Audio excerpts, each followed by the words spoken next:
In terms of caste and you know ஒரு இந்த ஜாதி இந்த மாதிரி விஷயங்கள் வந்து அதை வந்து கதையை எடுத்து சொல்லி அது இன்னைக்கு இல்லைன்னு தெரிஞ்சு அதை 80s 90s செட் பண்ணி படம் பண்றது வந்து அதுல எனக்கு அவ்வளோ உடன்பாடு இல்லாம இருக்கு.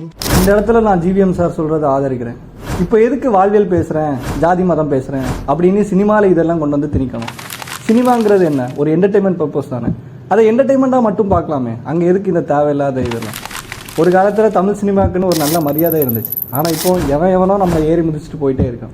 இங்கே வந்துட்டு வாழ்வியலை பற்றியோ இல்லை கேஸ்ட்டை பற்றியோ படம் எடுக்கிற தப்பு இல்லை. ஆனால் அதை வந்து ஒரு பிஸ்னஸ் ஆக்கி இது எடுத்தால் ஹிட் ஆகுதுன்னு தெரிஞ்சுக்கிட்டு அது மட்டுமே எடுத்துகிட்டு இருக்கிறதா இங்கே ஒரு பெரிய தப்பாக தெரியுது. இல்லை, இந்த மாதிரி படங்கள் வரவே கூடாதுன்னு நம்மளால் சொல்ல முடியாது. ஏன்னா ஃப்ரீடம் ஆஃப் ஸ்பீச் எல்லாத்துக்குமானது தான்.